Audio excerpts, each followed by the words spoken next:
Bonjour à toutes, bonjour à tous. Nous sommes vraiment ravis de vous retrouver aujourd'hui. Un sujet, les Français et l'épargne retraite. On est ravis également de retrouver Éric Chancy. Bonjour Éric. Bonjour. Merci de votre présence. Vous êtes directeur général de l'UMR, filiale du groupe Vive. On va parler épargne retraite. L'UMR est spécialisée bien sûr dans les produits d'épargne retraite. C'est le sujet de cette émission. Éric, vous êtes venu partager vos convictions, votre vision, une nouvelle étude réalisée par le cabinet Advise. Cette enquête trouve un écho particulier dans un contexte actuel où le sujet est assez présent. C'est bien cela ?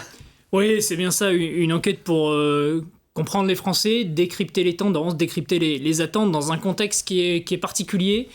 Un contexte de double inquiétude, une inquiétude très pratique des Français. Je vais partir à quel âge ? À 62 ans et 9 mois, à 63, à 64, je vais travailler 170 trimestres, plus, moins. On a beaucoup d'adhérents qui nous sollicitent en ce moment sur ces sujets-là très concrets. J'imagine. Et puis le sujet aussi financier, l'inquiétude ne cesse d'augmenter. Est-ce que l'État sera en capacité de maintenir, de financer ce système de retraite ?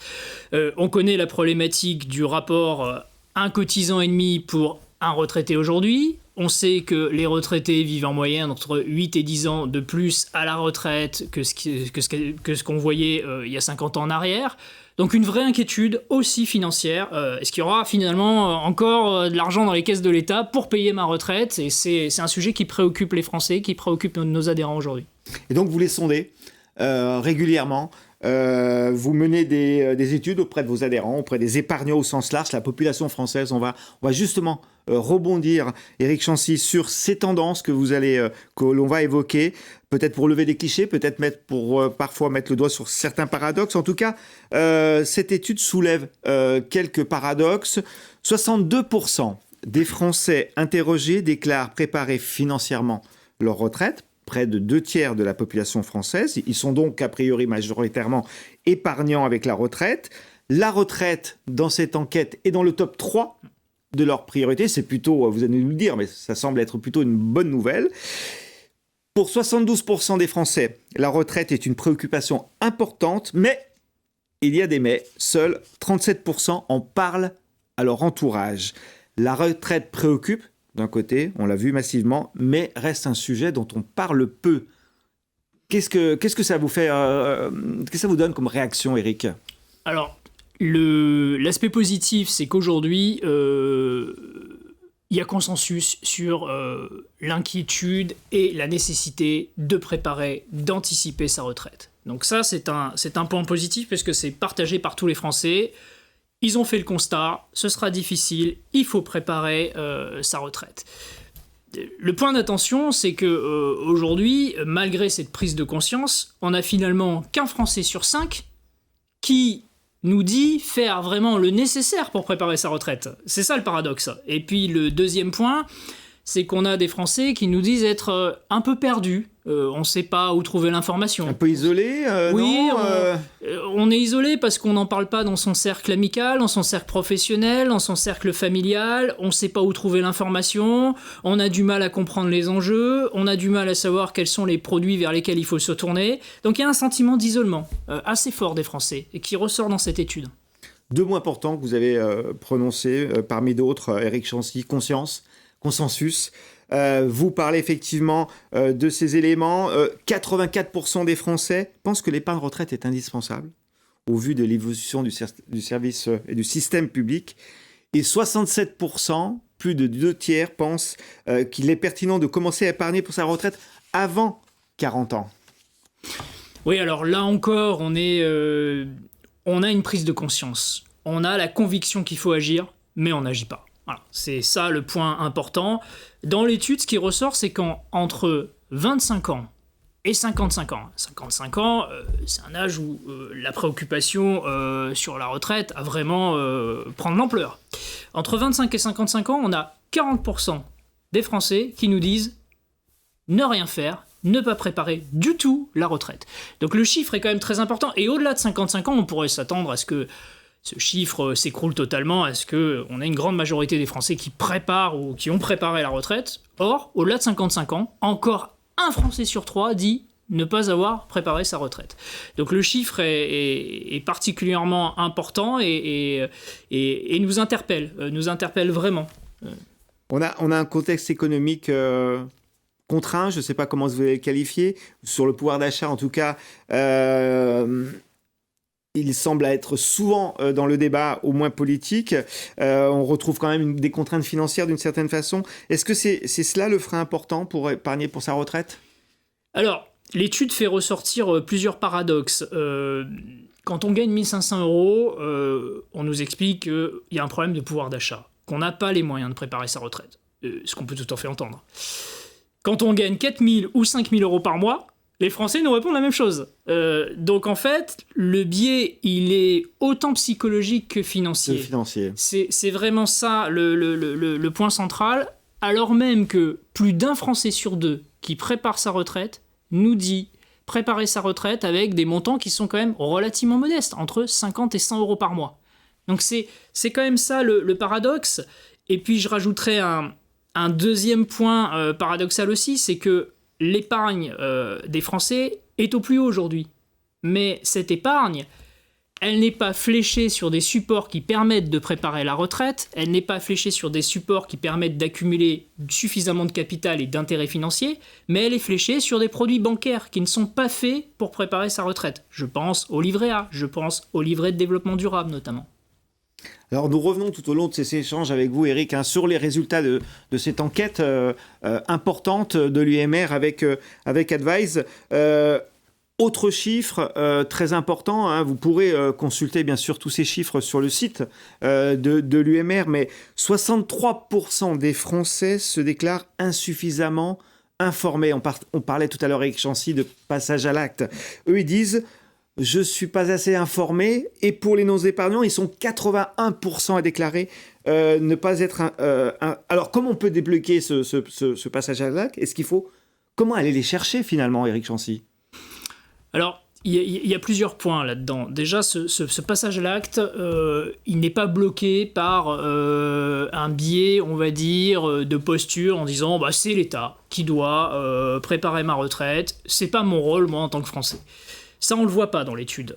Il y a une prise de conscience que c'est une affaire collective, mais aussi, surtout, une affaire individuelle. Donc là, il n'y a pas photo, en fait. Là, il n'y a pas photo là-dessus. On aurait pu craindre le contraire, entre guillemets, mais il y a prise de conscience sur le fait qu'il faut y aller, quoi. Il y a une vraie prise de conscience là-dessus. Et puis, le deuxième point positif pour nous autres acteurs de l'assurance ou distributeurs de produits d'assurance, c'est que les Français nous font confiance. Les Français disent faire confiance aux banques, aux assurances, aux mutualistes et également aux conseils en gestion de patrimoine pour leur proposer de l'épargne retraite. Donc ça, c'est extrêmement rassurant. Donc on a l'ensemble des ingrédients qui sont là. Maintenant, c'est comment on accompagne les Français.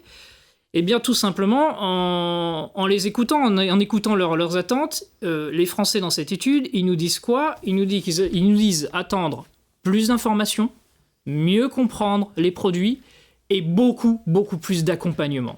C'est vraiment les deux piliers, information, pédagogie, accompagnement. Ce sont ces deux piliers qui vont faciliter le passage à l'acte. Aujourd'hui, on a des Français qui sont un peu perdus, beaucoup de produits financiers, peu d'informations, peu de pédagogie financière. Ce sont des choses dont on parle assez peu dans son entourage, on en a parlé tout à l'heure, et donc ils ont besoin de se faire accompagner. Donc ça, c'est plutôt une bonne nouvelle de l'étude. Les Français font confiance aux mutuelles. C'est dans l'étude, aux banques, au CGP, pour les accompagner. L'accompagnement pour une information claire et plus lisible. Un chiffre important également, 59% estiment que leurs revenus à la retraite seront insuffisants pour maintenir leur niveau de vie. La prise de conscience est donc réelle. On est toujours dans le sujet, Eric Chancy, du passage à l'action. Comment on peut rapprocher les Français d'un sujet qui peut paraître parfois un peu lointain, notamment quand on démarre dans la vie active, on ne pense pas forcément à mettre quelques sous de côté pour sa retraite. Alors, il y a plusieurs réponses à ça. Il y a beaucoup d'informations, de pédagogie financière en expliquant la magie des intérêts composés, des intérêts financiers. En expliquant aux Français que si on s'y prend à 30 ans ou à 40 ans, évidemment, en termes d'épargne, en termes de produits financiers, on n'est pas du tout sur la même espérance de capital ou de rente que si on s'y prend à 50 ou à 55 ans. Donc ça, c'est un sujet qui est important, qui est peu expliqué finalement. Et puis, le deuxième sujet qui l'est tout autant et qui nous a surpris également dans cette étude, c'est finalement le bénéfice émotionnel de passer à l'acte. C'est intéressant ça dans un contexte un peu morose, Je me sens rassuré, c'est quoi derrière ce bénéfice émotionnel? Oui, c'est ça. Je suis content, j'ai prévu l'avenir. Exactement, c'est une fois que je passe à l'acte, je me sens plus serein, je sens une charge mentale moindre, je me sens plus en sécurité sur l'avenir. Et ça, les chiffres sont quand même assez intéressants, puisque dans les épargnants qui passent à l'acte, 40% des Français se disent beaucoup plus sécurisés sur l'avenir. Là où ceux qui ne passent pas à l'acte sont 2 fois moins optimistes sur leur avenir. Donc c'est assez intéressant, surtout dans le contexte qu'on connaît tous, contexte économique, politique difficile, contexte d'instabilité, d'insécurité finalement pour les Français. La sécurité financière aussi. Absolument. Au sens... Alors, malgré cette prise de conscience que vous avez évoquée, Éric Chancy, qui est majoritaire chez le Français sur la nécessité et de ce qu'il faudrait faire, donc c'est clair, regardez les résultats, c'est évident. Seuls, dans les non-épargnants, 7% d'entre eux déclarent y songer activement et se renseigner donc pour souscrire aux solutions adaptées à la préparation financière de leur retraite. Ça vous inspire quoi, ça, Éric Chancy ? C'est ce pourcentage qu'il faut faire évoluer, parce qu'on voit bien que plus on s'approche du passage à l'acte, plus le pourcentage de Français nous expliquant qu'ils sont prêts à sauter le pas est faible. Et là aussi, il faut entendre leurs besoins. Le besoin pour passer à l'acte, il n'est pas lié à la performance financière. Le besoin pour passer à l'acte, il n'est pas lié à l'avantage fiscal. Ça, c'est très intéressant en vue du contrat. Après. Mais pour passer à l'acte la première fois, c'est pas ça qui est recherché. Ce qui est recherché, c'est l'accessibilité, la souplesse. Je vais mettre mon argent sur un produit. Est-ce que je peux mettre des sommes 10 euros, 20 euros, 30 euros, 50 euros au plus, des sommes modulables? Est-ce que je peux sortir de ce support? Comment je peux sortir de ce support si j'ai un pépin dans la vie? Le deuxième point qui est tout aussi important, c'est l'accompagnement humain. Les Français ont besoin d'accompagnement sur le sujet, ont besoin qu'on les accompagne, qu'on leur explique la retraite, qu'on leur explique par des simulations assez simples, mais qu'on les accompagne dans cette préparation. C'est vraiment le point qui ressort à chaque fois dans une grande partie des questions. Et puis le troisième sujet, c'est faire simple. On est sur des sujets qui sont parfois un peu difficiles et il faut les rendre... Qui est la retraite, Éric ? Alors, c'est un sujet qui peut sembler compliqué, mais qui n'est pas tant que ça. Et notre job en tant que professionnel du secteur, c'est de rendre finalement ce sujet beaucoup plus facile, beaucoup plus simple, beaucoup plus accessible. Donc ce sont les 3 enjeux, les 3 demandes des Français. Un produit accessible, souple, clair, pas de jargon, pas de technique, transparent, et surtout de l'accompagnement humain derrière. Les Français se sentent déjà très isolés dans la préparation à la retraite, et donc ils ont besoin de nous pour les accompagner dans cette préparation. Et un mot que vous avez prononcé tout à l'heure, confiance, il faut qu'ils aient confiance dans les acteurs comme UMR, en particulier vos partenaires, pour engager effectivement cette vraie réflexion et le passage à l'acte dont nous avons parlé ensemble. En tout cas, Éric Chancy, on est vraiment ravis que vous ayez partagé avec nous vos convictions à la lueur des résultats de cette étude que vous pouvez retrouver, je vous le rappelle, sur le site internet de l'UMR ou sur LinkedIn probablement. Il y a des enseignements importants. Merci de votre venue, Éric Chancy. Merci beaucoup. À très bientôt. Merci.